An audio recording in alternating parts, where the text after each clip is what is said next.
All right. Good afternoon. My name is Joe. I own McGuire's Irish Pub in Petaluma, California. We've been closed for 2 months, and that means I have not given my elementary course to any of my new hires on alcohol and how to properly craft a cocktail. So I'm going to give a lot of information in this video. Don't take everything as gospel, but most of it's reasonably truthful, as far as I know. So, alcohol is something that is very endemic to human society. There is an enzyme in the human body that allows you to digest alcohol. Back in the day, talking like Tigris and Euphrates days, people would bathe, drink, and defecate in the same water source. Well, things like diarrhea and diphtheria and all sorts of diseases could kill you. So they figured that if you distilled it into mead, one of the first alcohols out there, you could still get enough water to not die of dehydration, but you wouldn't die of all of the things, because in the fermentation process, the water would be filtered, sanitized. Well, people that didn't have that enzyme couldn't drink that sanitized water. They would drink the normal water. They would die. Like any genetic trait throughout a population, human beings evolved to have that enzyme with them. Now, I'm sure you guys have met certain Native American or Asian people who have one or two drinks and all of a sudden are hammered. They don't have that enzyme, but their ancestors grew up with enough fresh water that they didn't need to have that enzyme. So when you make fun of someone because you can't get drunk, they get drunk after one shot, they can make fun of you saying that your ancestors drank their own piss and shit, which is probably true. So anyway, alcohol is made through a process called fermentation. That's where a yeast eats a sugar and it shits out alcohol and CO2. So in this process, you need sugar and you need yeast and you need a big old, the way we make it nowadays is a big old mash tun with water, and yeast needs to live at a higher temperature than room temperature, so you have to heat it up and you have to have the yeast be put into the mash tun and eat whatever material you're using to make your alcohol. The highest percentage of alcohol that yeast can make completely naturally is roughly 20%, between 18 to 22%. I don't know the exact number, so I just call it 20. So that's the highest you can get. So for example, wine, you're drinking it at 20, 21%, that's just the yeast doing it. If you're drinking 15% wine, that means they stopped the fermentation process, which means it's probably a little sweeter, most likely. If you're drinking higher alcohol content wine, it's probably a little drier because they let the yeast eat more of the sugar. There's less residual sugar for the consumer to taste on their palate. So every alcohol is made that way. That's just how alcohol is made. Obviously, in the case of wine, you use grapes. In the case of rum, you would use sugar. In the case of vodka, you can use damn near anything. So that is how you make alcohol, through fermentation. Now, you're sitting here thinking, well, I drank whiskey the other day that was 80% alcohol. How did it get to be 80%? That process is called distillation. Distillation is where you separate the alcohol from the water. Alcohol boils off at about 175, 177 degrees Fahrenheit. Water boils off at 212 degrees Fahrenheit.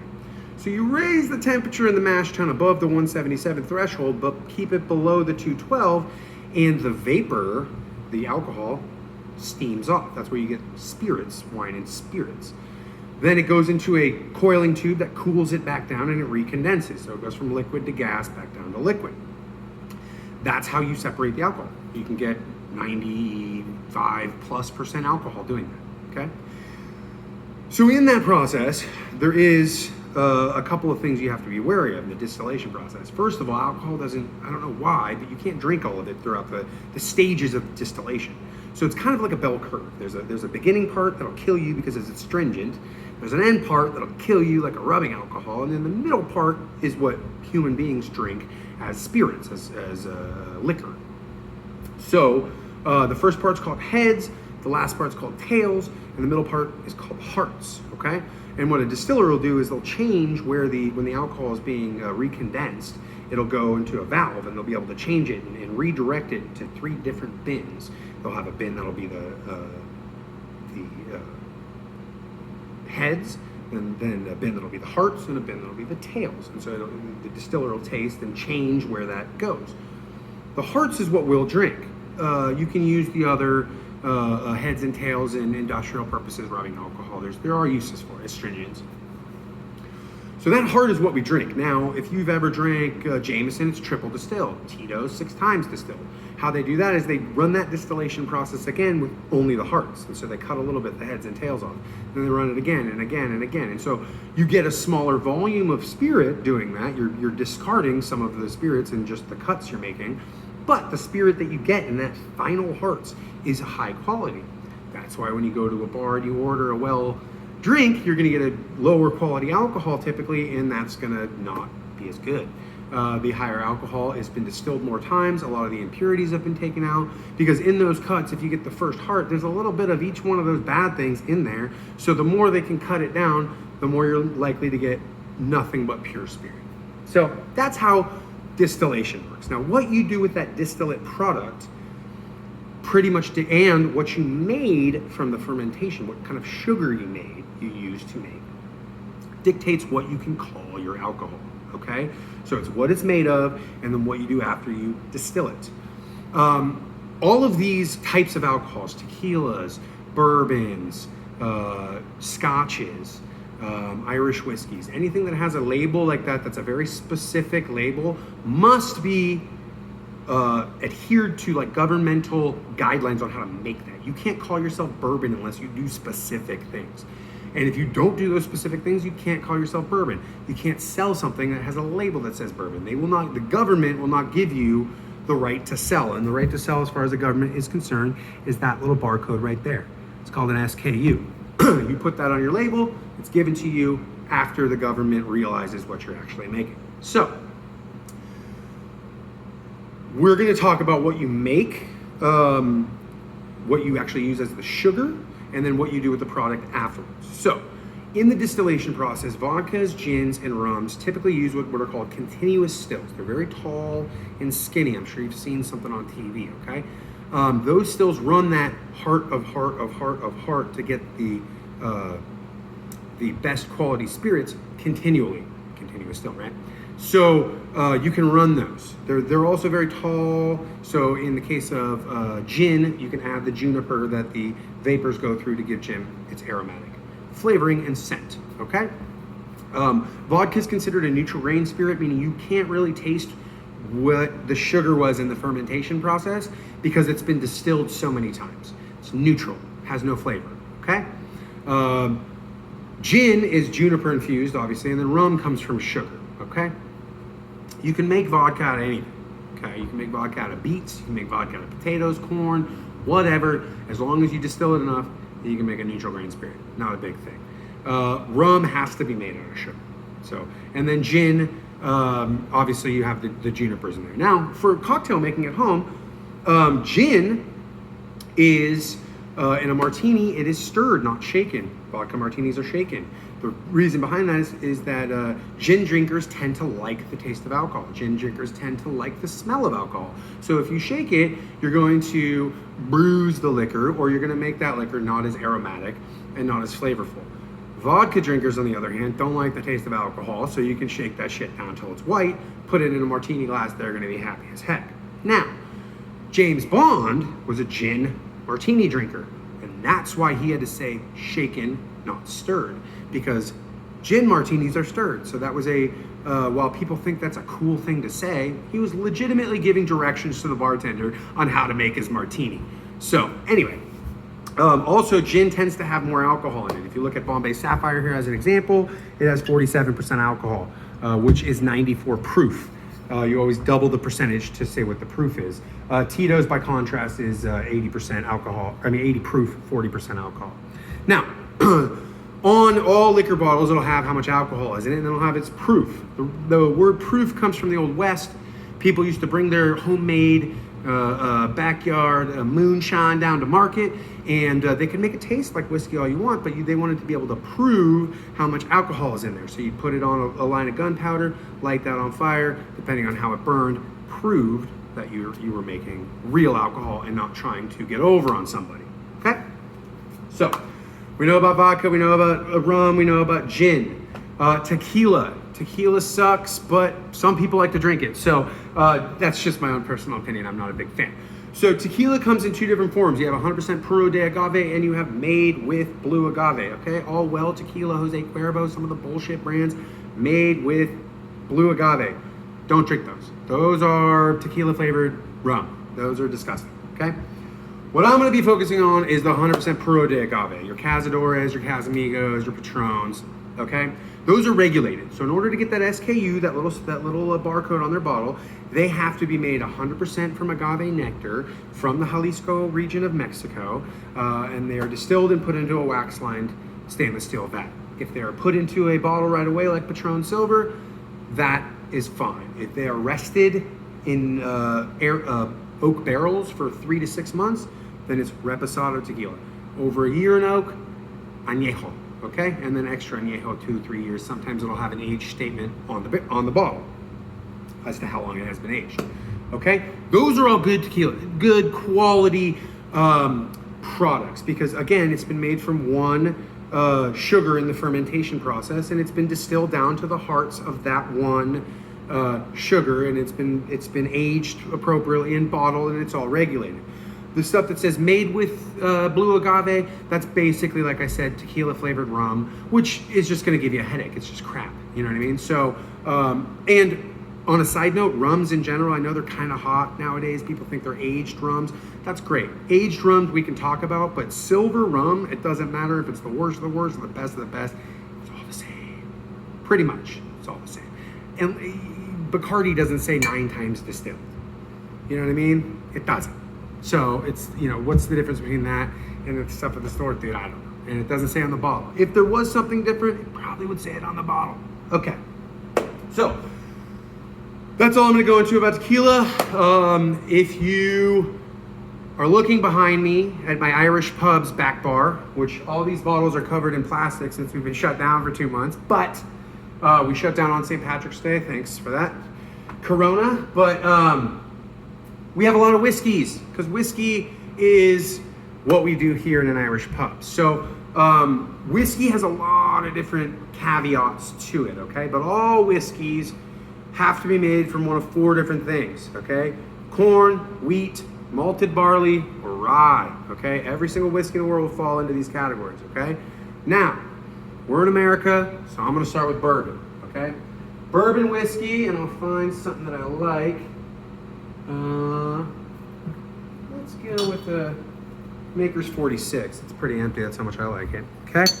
So, bourbon, in order to be called bourbon, you must be distilled in America. Most are in Kentucky, but by law, in order to be called bourbon and get that little SKU, it can be anywhere in America.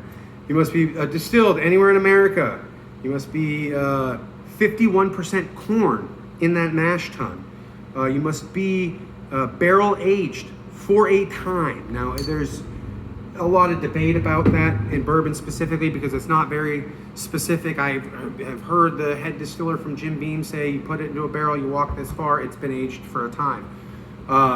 What I have typically understand it to be is that Kentucky bourbon or bourbon is a year.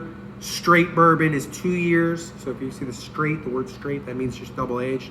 That's typically what I've understood it to be, okay? So, needs to be 51% corn, distilled in America, aged for a time, typically a year, 2 years, in new, never before used charred American oak barrels. God, that's a lot of words. What does that mean? Okay. Whenever you age, a lot of things are aged in oak, okay? Oak barrels are made in America and Europe. A lot of the wines aged in European barrels, port, stuff like that. A lot of whiskeys are aged in American barrels. For bourbon to be called bourbon, the barrel can never have been used before. You must buy a brand new barrel. It's the American way, I guess. We always like the brand new shit. So, new barrel every time. 100%. Can't call yourself bourbon unless you use a new barrel all the time. They take those barrels and they ship them back to Scotland and Ireland, and those guys use those to age their scotches and their Irish whiskeys. And typically, if you look at the age statements on a bottle, and I'll get to that in a minute, but typically if there's an age, the amount of years that it has been aged in oak, scotches and Irish whiskeys tend to be longer aged than bourbons. Knob Creek used to have a 9-year age statement on their bottles. They don't even put that on there anymore, but that was one of the longest aged bourbons. Makes sense back in the day, back when bourbon was becoming bourbon. Became bourbon because people would ship it down from Kentucky down to the trading posts in the South in the Old West times, and people started, Bourbon County, Kentucky, and people started really liking that moonshine from bourbon. So they liked that stuff from bourbon, and that's how bourbon whiskey came to be. But bourbon whiskey, you need to put it into the barrel at, I lost my train of thought there. I'm sorry, there's a lot of numbers going in my head.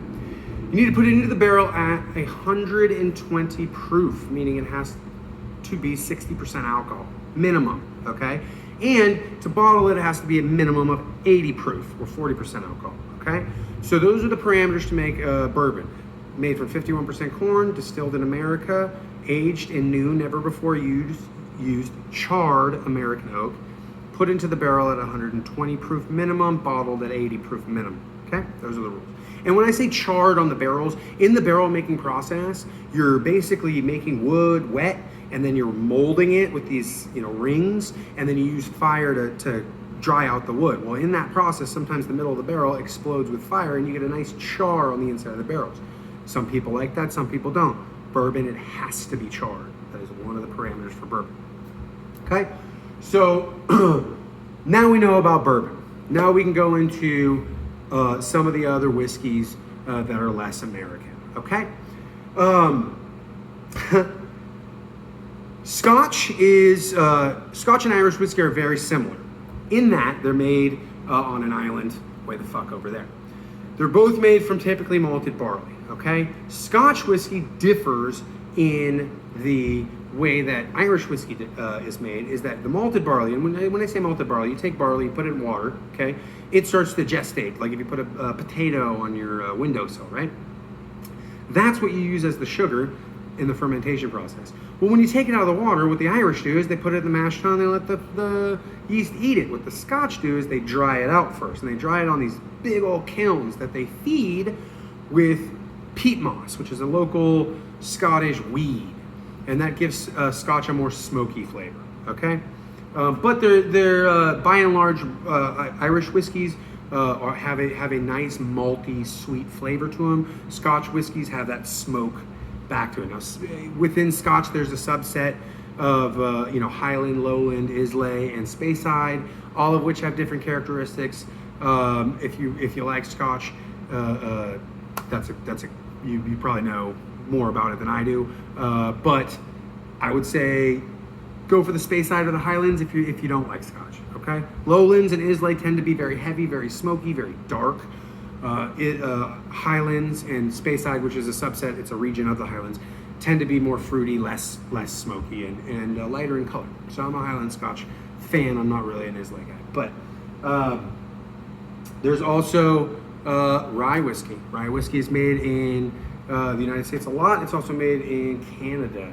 Rye whiskey needs to be 51% rye. I mean, there's the age statements on the bottles will tell you specifically more about it. So if you look at, getting to age statements for a hot second, if you look at this Glenlivet 12, okay? Now Glenlivet 12 is a 12-year-old Scotch whiskey, single malt, okay? The 12 years represents the youngest barrel that's in that bottle. So what Scotch makers do is they take all their barrels as they're aging in different parts of their warehouse. Sometimes the oak imparts the flavor on the spirits faster in hot temperature or cold temperature, or the changing of temperatures. And so every barrel ages a little bit differently, and so they'll taste, and when it's ready to be bottled, they'll pull that barrel and they'll pull that barrel. And the Scotch makers don't give a shit about the age. They just want to make sure it tastes good. Well, if they want to put this number, the 12 on there, the youngest barrel has to be 12 or older, okay? So you could have some 20-year Scotch in there. You could have some 30-year Scotch in there. You wouldn't know because it says 12-year. You could have 98% 30-year and 2% 12-year. That's a 12-year Scotch, okay? Also, when you have single malt, that means it was made from one malt. It's single. In the mash tun, there's only one thing. If there's multiple things, then it's a blended Scotch whiskey, okay? Scotland actually places a very, very high esteem and importance on blenders and distillers almost equally. So if you make your own scotch, that's great. Single malt, you make a great one. But if you blend a good scotch, you're equally as impressive to the Scottish community. It's like, a chef that makes you a good meal but didn't grow the food himself. The farmer still gets credit, but the chef gets credit as well. And that's very kind of endemic to Scotland. So you have the big blended scotches, the Johnny Walkers, the Dewars, they all have their master blenders and their blending rooms and all that kind of stuff. But single malt is for one thing. So obviously if you have a single malt, Speyside, Scotch whiskey, that's going to be a little bit more expensive than your blended Dewars, and that's very similar to the way that all alcohol is. The more specific you can read on the label as to what the alcohol is, the higher the price is going to be by and large. Okay, so I'm sorry if I'm all over the place, but if you've ever worked for me and I've given you this speech your first day on the job, you know that I'm doing it very well, actually. So we're going to go to, you have like Jack Daniels, okay? Jack Daniels is Tennessee whiskey, okay? It, I believe, follows all of the laws to be bourbon, but then it's charcoal filtered, so they call themselves Tennessee whiskey. Jack Daniels is not the only brand that makes like this. Michter's makes a damn good Tennessee whiskey as well. Tennessee whiskey is all pretty good. If you don't believe me, ask Chris Stapleton. So Colorado whiskey, like your Stranahan's, also could be called bourbon if they want. They're trying to brand themselves as Colorado whiskey. Tin Cup's another example of it. Okay. So brandy is distilled wine basically, and cognac is very special, old and pure. It's been aged longer. Brandy and cognac I'm not really fans of, so we don't sell a lot of that. So that's not really my focus. So now we know a little bit about liquors, okay? So the liquors that I've taught you about are vodka, gin, rum, tequila, whiskey, brandy, and cognacs, okay? Those are going to be your base to any cocktail. Let's move from the knowledge of what the alcohols are and how to actually put them into use, because we all want to use this knowledge to make good drinks. So the standard drink cocktail order goes like this: 2 parts liquor, 1 part liqueur, and then a fill. Okay, now what do I mean by liqueur? A liqueur is a flavored, sometimes fortified spirit. Okay, triple sec, frangelico, tia maria, blue curacao, peppermint schnapps, peach schnapps, puckers, any of those, coffee liqueurs, anything that gives flavor but doesn't have the alcohol content of liquors are going to be called liqueurs, okay? Now I say that like that so that you remember liqueurs are different than liquors, okay? So the standard cocktail recipe is 2 part liquor, 1 part liqueur, and then a fill. So as an example to that, a margarita is 2 parts tequila, the liquor, 1 part triple sec, the liqueur, and then you can fill with limes. We do a splash of grapefruit and sweet and sour, okay? Kamikaze, 2 parts vodka, 1 part triple sec, liqueur, and then lime juice. If you add cranberry to that, you get yourself a cosmopolitan. Sex on the Beach, vodka, it's vodka, peach schnapps, orange juice, and cranberry juice. Again, 2 parts vodka, the liquor, 1 part peach schnapps, the liqueur, and then fill with an equal mix orange juice, cranberry juice. So most cocktails can be broken down into that basic recipe, okay? So when you're making a cocktail, I always keep that 2-1 fill in my head, 2 parts liquor, 1 part liqueur, and then a fill, okay? That doesn't really take into account drinks like hurricane drinks or Adios motherfuckers or any of those Long Island drinks. And if you drink those drinks, God bless you, but you suck as a person. So I'm talking about actual cocktails, okay? So when you're wanting to add things to cocktails, you want to have a balance between your spirit and your liqueurs. Keep that 2-1 fill ratio in mind. I don't really think I'm going to waste any more time of anybody watching this video. I think we're almost at 25 minutes, so that's probably a good enough time for me to say thank you. Hopefully one day soon, we'll be open with a bunch of people in here drinking the cocktails that we love to make for you guys. And thank you so much for watching, and happy mixing.